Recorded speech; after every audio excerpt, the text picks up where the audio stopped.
السلام عليكم ورحمة الله وبركاته. أهلا بيكم حبايبي طلاب أولى إعدادي، ومعاكم مس رندا حسن. النهاردة إن شاء الله هنحل مع بعض امتحان محافظة القاهرة لمادة العلوم. حضر كتابك وابدأ أحل معايا. لو ليكوا أي سؤال سيبهولي في كومنت وأنا هرد عليكم. يلا بينا. أجب عن جميع الأسئلة الآتية. أول سؤال: أكمل العبارات الآتية. القواقع من الحيوانات ذات الدعامة. طبعا القواقع تعتبر من الحيوانات ذات الدعامة الخارجية، زي المحار المائي العذب وزي القوقع الصحراوي. بينما الفقاريات من الحيوانات ذات الدعامة الداخلية. فقاريات يعني ليها عمود فقاري، زي اللي ايه؟ زي الثدييات، زي الطيور، زي الزواحف، زي الأسماك العظمية. رقم 2: الرمز الكيميائي لعنصر الصوديوم Na. طبعا N كابيتال و A سمول. بينما Al الرمز الكيميائي لعنصر الألومنيوم. 3: أثناء عملية البناء الضوئي تتحول الطاقة الشمسية اللي هي الطاقة الضوئية إلى طاقة كيميائية. 4: عند غليان الماء قوى التماسك نقط ونقط المسافات البينية. طبعا عند غليان الماء هيتحول الماء من الحالة السائلة للحالة الغازية، فتقل قوى التماسك وتزداد المسافات البينية. رقم باء: استنتج الرقم الدال على كل مما يأتي. وزن الجسم كتلته 30 كيلو جرام، علما بأن عجلة الجاذبية الأرضية 10 متر على الثانية تربيع. طبعا الوزن بيساوي الكتلة في عجلة الجاذبية الأرضية. تعالوا نحلها كده مع بعض. يبقى لازم أكتب القانون، يقول الوزن هيساوي الكتلة في عجلة الجاذبية الأرضية.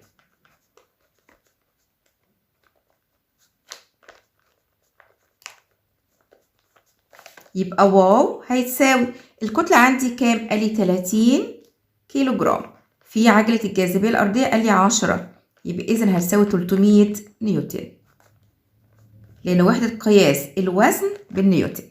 تعالوا نشوف السؤال الثاني.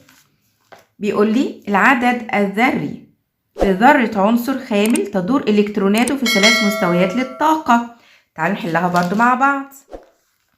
بيقول لي عنصر خامل تدور إلكتروناته في 3 مستويات للطاقة، يبقى عندي 3 مستويات K L M K L M. ما دام العنصر خامل يبقى آخر مستوى الطاقة مكتمل بالإلكترونات، يعني في كام إلكترون؟ في 8.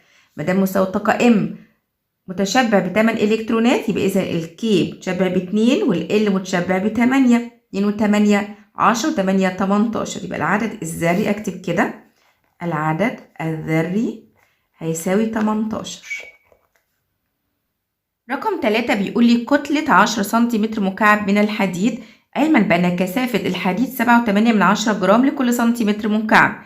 ده طبعا هحله بقانون الكثافة. هكتب قانون الكثافة الأول ومنه هجيب الكتلة.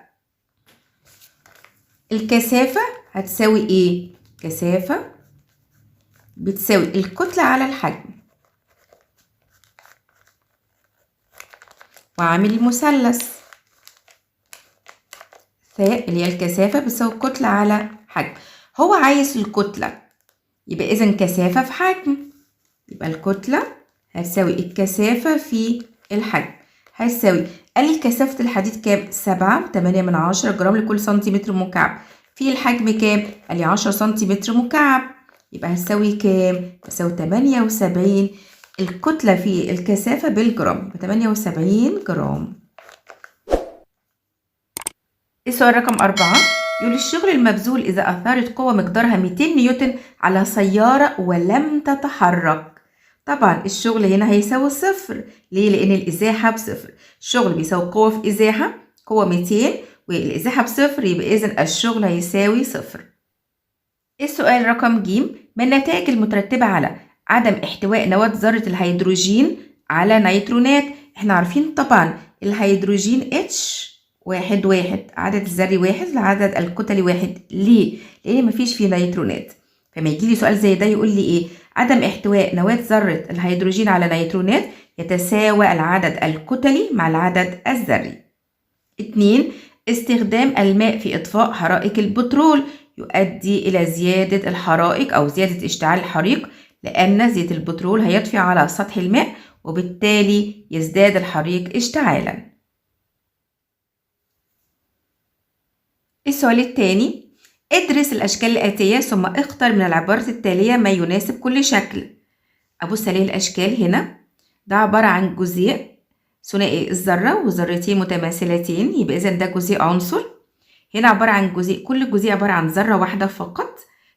وهنا عبارة عن جزيء من 4 ذرات يعتبر جزيء مركب.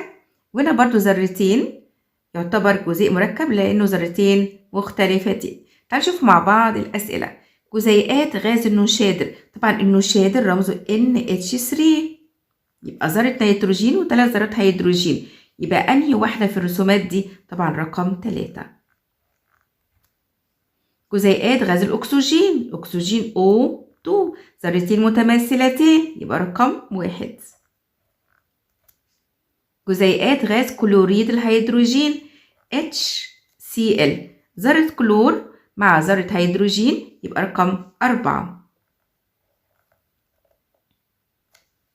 جزيئات غاز النيون، النيون Ne غاز خامل يوجد على هيئة ذرة منفردة، يبقى رقم 2. سؤال سهل جدا وجميل قوي قوي. رقم 2، من الشكلين المقابلين اذكر طرق انتقال الحرارة الممكن حدوثها في كل منهما. طبعا الشكل رقم 1 جايب لي جسمين متلامسين، جسم A درجة حرارته 40 درجة مئوية والجسم B درجة حرارته 80 درجة مئوية.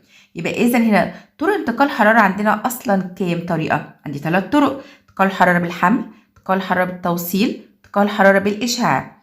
انتقال الحرارة بالتوصيل بيكون في الأجسام الصلبة زي دي كده، من الجسم الأعلى في درجة الحرارة إلى الجسم الأقل في درجة الحرارة. يبقى إذا هقول في الشكل رقم 1 طريقة انتقال الحرارة هي انتقال الحرارة بالتوصيل من الجسم الأعلى في درجة الحرارة الجسم B إلى الجسم الأقل في درجة الحرارة الجسم A. الشكل 2 ده مصباح كهربي بينقل الحرارة خلال الوسط المحيط عن طريق الحمل والإشعاع. رقم 3، من الشكل المقابل هبص الاقي هنا دي طبعا ممكن تكون راس وزة أو بطة. ما نوع التكيف في منقار هذا الطائر؟ ده تكيف تركيبي. ما الشكل المتوقع لأرجله؟ عبارة عن أرجل تنتهي بأصابع مكثفة لكي تلائم وظيفة العوم والسباحة في الماء. رقم ب، اختر الإجابة الصحيحة مما بين القوسين. أبسط صورة نقية للمادة لا يمكن تحليلها إلى ما هو أبسط منها هو الجزيء ولا الذرة ولا العنصر ولا المركب. طبعا أبسط صورة نقية للمادة هي العنصر. رقم 2، من القوارض التي تدخل في خمول صيفي: اليربوع، الضفدع، القوقع الصحراوي، الدب القطبي. طبعا اليربوع. طب ليه اليربوع قوارض؟ لأنه يتميز بوجود زوج من القواطع الحادة في كل فك. اليربوع والسنجاب والفأر يعتبروا من القوارض. طب احنا هنا القوقع الصحراوي برضو بيعمل خمول صيفي، بس طبعا مش هختاره عشان هو مش من القوارض. الضفدعة وهي والدب القطبي الاتنين بيعملوا بيات شتوي. رقم 3، يعتبر نبات الصنوبر من الطحالب، الحزازيات، مغطاة البذور ولا معرات البذور؟ طبعا نبات الصنوبر من معرات البذور. وقال لي علل ليه؟ لأنه بذوره توجد داخل مخاريط وليس لها أغلفة ثمرية. رقم 4، إذا كان الجسم حجمه 20 سنتيمتر مكعب ويطفو فوق سطح الماء النقي فإن كتلته قد تكون كام جرام؟ طبعا عشان يطفو فوق سطح الماء يبقى لازم تكون كثافته أقل من كثافة الماء. طب أنا عندي الكثافة بتساوي إيه؟ بتساوي كتلة على حجم. قال لي هنا حجمه كام؟ حجمه 20 سنتيمتر مكعب، يبقى إذا الكتلة لازم تكون رقم أقل من 20 عشان تطلع لي الكثافة أقل من الماء فيطفو على سطح الماء. مين في الأرقام دي أقل من 20؟ 15. يبقى كتلته قد تكون 15 جرام. رقم ج، ماذا يحدث في الحالات الآتية؟ الإسراف في استخدام المبيدات الكيميائية يؤدي إلى تلوث كيميائي للتربة ويؤدي إلى تسمم غذائي. 2، رفع الكرة الأعلى بالنسبة للشغل المبذول عليها. طبعا هيزداد الشغل. ليه يا مس؟ لأن الشغل بيساوي قوة في الإزاحة. الشغل بيساوي القوة في الإزاحة. الإزاحة اللي هي المسافة دلوقتي اللي أنا رفعتها لأعلى، يبقى إذا كلما زادت الإزاحة زاد الشغل. فبالنسبة لما أرفع الكرة لأعلى هيزداد الإزاحة، فبالتالي هيزداد الشغل المبذول. السؤال الثالث، استخرج الكلمة أو العبارة غير المناسبة ثم اذكر ما يربط بين باقي الكلمات أو العبارات. 1. الحديد، الخشب، النحاس، الرصاص. طبعا الكلمة الشاذة هي الخشب، لأن باقي الكلمات عبارة عن مواد تغوص في الماء. البلاتين، الذهب، البوتاسيوم، الفضة. طبعا البوتاسيوم ليه؟ لأن الباقي عبارة عن فلزات ضعيفة النشاط الكيميائي. الديونيا، الدروسيرة، الصراخص، حمول الماء. طبعا الصراخص، لأن الباقي عبارة عن نباتات مفترسة أو نباتات أكلة الحشرات. السخان الشمسي، الخلية الشمسية، المدفأة الشمسية، المطهى الشمسي. طبعا الخلية الشمسية، لأن الباقي يحول الطاقة الشمسية إلى طاقة حرارية. اللي بيحل معانا الامتحان يكتب لي في الكومنت إجابة السؤال ده. عرف الصراخص وأذكر تحولات الطاقة في الخلية الشمسية. رقم باء، اكتب المصطلح العلمي الدال على كل عبارة مما يأتي. مجموع طاقتي الوضع والحركة للجسم. طبعا الطاقة الميكانيكية.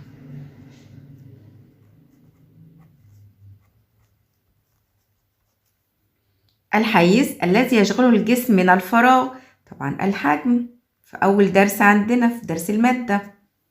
مقدار الطاقة التي يكتسبها أو يفقدها الإلكترون لكي ينتقل من مستوى الطاقة لمستوى طاقة آخر. الكم أو الكوانتم. الكم أو الكوانتم.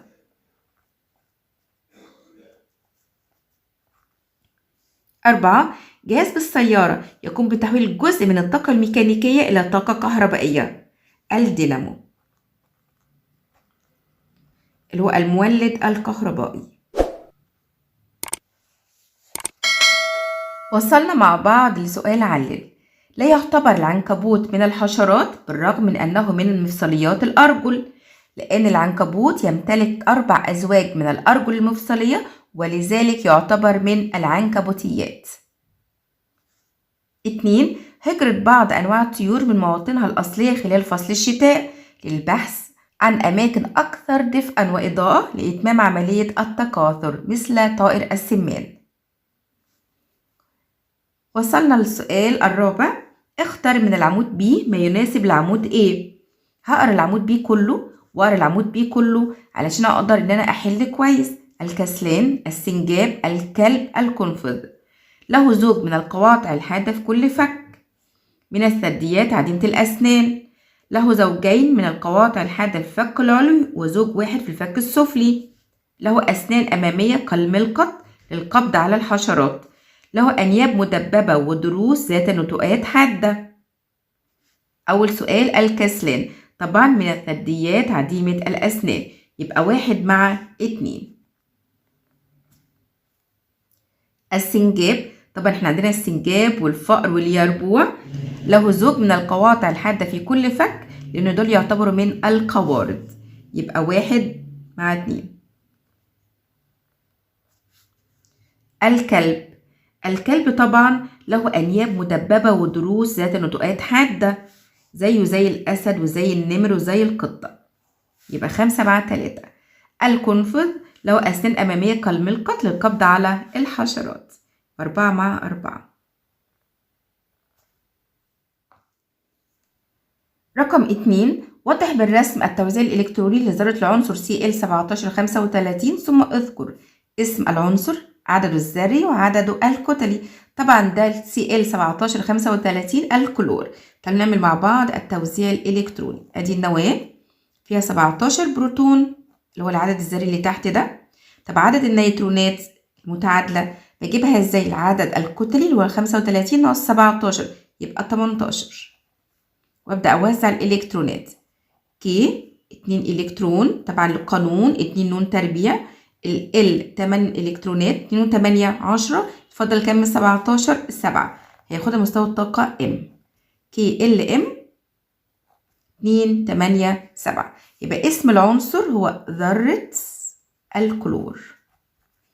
عدده الذري اللي هو العدد اللي تحت ده كام؟ 17. عدد الكتلي اللي هو العدد اللي فوق 35. اكتب لي في كومنت تعريف العدد الذري والعدد الكتلي. رقم ب، صوب ما تحته خط في كل من العبارات التالية. إفراز السم في الثعابين تكيف سلوكي. لا طبعا مش سلوكي، عبارة عن تكيف وظيفي. طاقة حركة جسم كتلته 5 كيلوغرام وسرعته 4 متر على الثانية تساوي 10 جول.